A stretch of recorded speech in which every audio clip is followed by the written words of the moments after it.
Hello, this is Bob Norcross, and I'm here to talk about our new thermal conditioner. This device has been designed, patent pending, for use in controlling the temperature of inks and coatings. This here is a test system we've set up to evaluate various parameters regarding the thermal conditioner and its capacities and limitations. We have here an ink bucket. We have about 5 gallons of water, 20 liters of ink in this system. We have a double diaphragm ink pump down there. This simulates the flexographic or rotogravure printing press fountain. This is where heat comes from when the press is running, and the dryers are running, or the ovens are running, whatever it is the process you're doing. This here is a temperature recorder, recording the temperature via an RTD in the tank of ink or coating. In this case we're using water. And this is a thermal conditioner. It goes directly in line. So this is the ink line coming in, the ink line going out, and continuing on to the application head. We have a temperature gauge for the cooling water, a temperature gauge for the ink. Behind here there's a small valve, not quite visible, which is an on-off valve to turn the cold water on and off. This here is a water chiller. Some of you will have cold water in your plants, and some of you may have to obtain chillers suitable for the application. This is a low pressure device. Ink pressure, less than 20 psi. Water pressure, less than 10 psi. It's a low pressure thermal conditioner. It has several chambers inside of it. The ink flows through with no pressure loss. You can flush through it and flush out the ink. The water flows through independent channels. It comes in the blue hose, out the red hose, back to the thermal conditioner.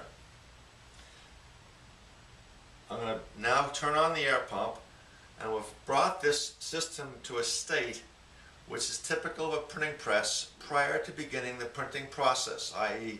the ink is brought out, it's ambient temperature,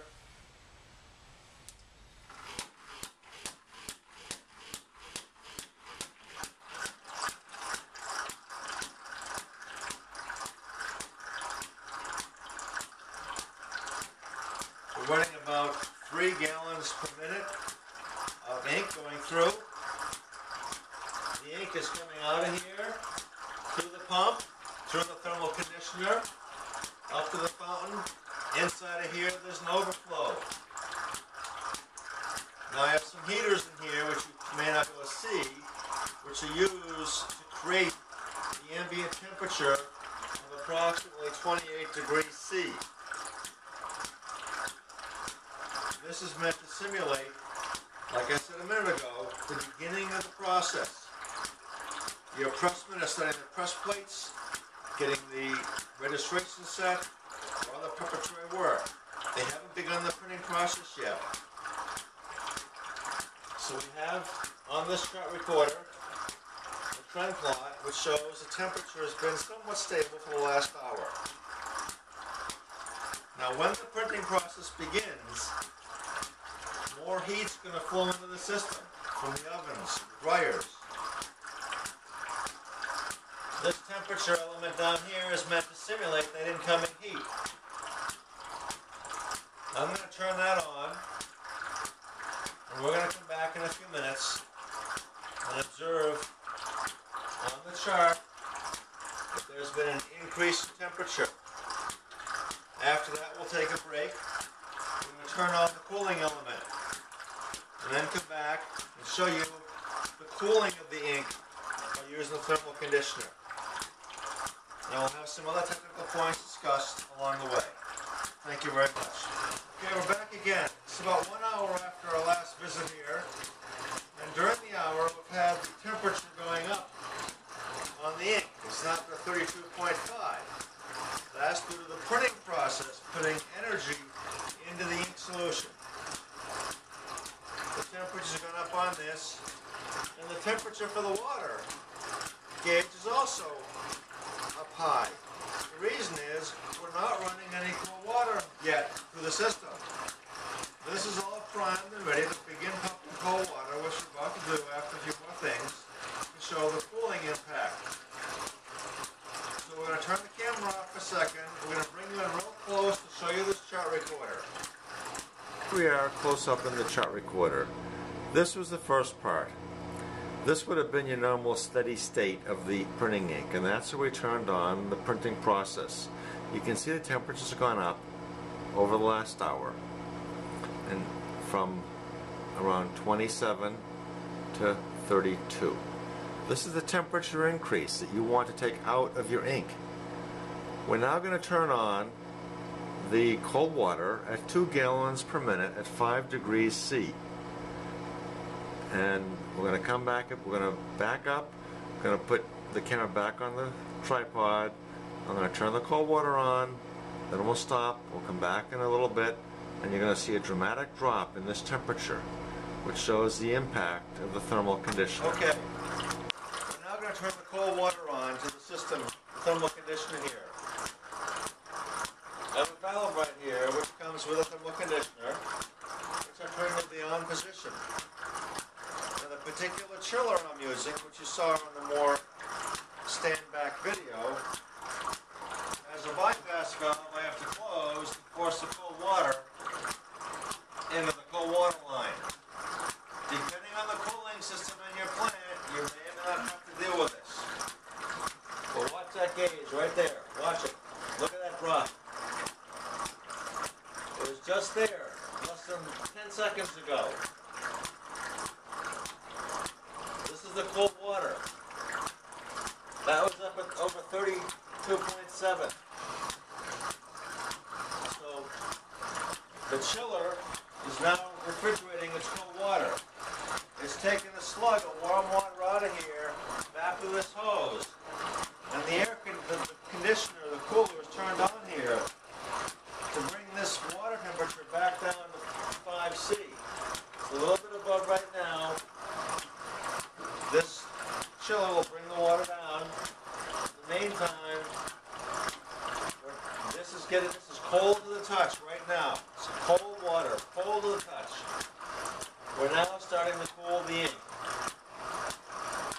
It just dropped a tenth of a degree just now, just in the short time of talking. Another tenth of a degree. This temperature is now dropping.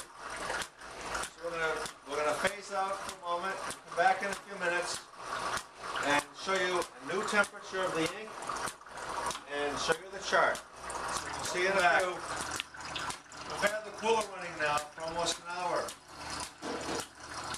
The ink temperature is down by over 10 degrees C, almost 20 degrees Fahrenheit. The water's running. I got the heating element in here to simulate the extra heat put in by the printing process. So this is a simulated system. If you come in and look at the chart here, that's where we began. That part there is a steady state. Here's the 1 hour, 5 degrees C rise due to the extra heat from the press. And look at that temperature drop. It took us 7 minutes to take off the 5 degrees from the printing, and we'll take another 5 degrees off below the basis with a simple heat exchanger. This is the power of the thermal conditioner. We're flowing 2 gallons per minute at 5 degrees C to the thermal conditioner. The chiller is able to maintain a temperature between 41 and 39 degrees Fahrenheit. As long as you have a chilled water supply at low pressure, as said in the earlier videos, and you feed the ink to the thermal conditioner, you can achieve results like these. If I was to slow down this flow rate to 1 gallon per minute, or about 4 liters per minute, it wouldn't have dropped this far. It would have dropped half this far and leveled off. That was done in a prior experiment. It's in some of our literature. So by adjusting the flow rate of the cold water, we can in essence adjust our temperature. So this concludes a sequence of videos today that show us starting with a press at ambient temperature, increasing during the printing process, and then turning on the cooler and wiping out the heat input from the printing process and even taking out some of the ambient. Now, if your ambient temperature was up at 40 or down at 15 Celsius, you'd see slightly different results, but you'd still see a dramatic taking away of energy out of the ink.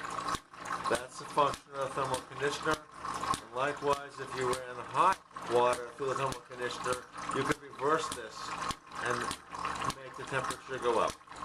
That's it for now. Have a great day. Send us your questions. Thank you. Bye-bye.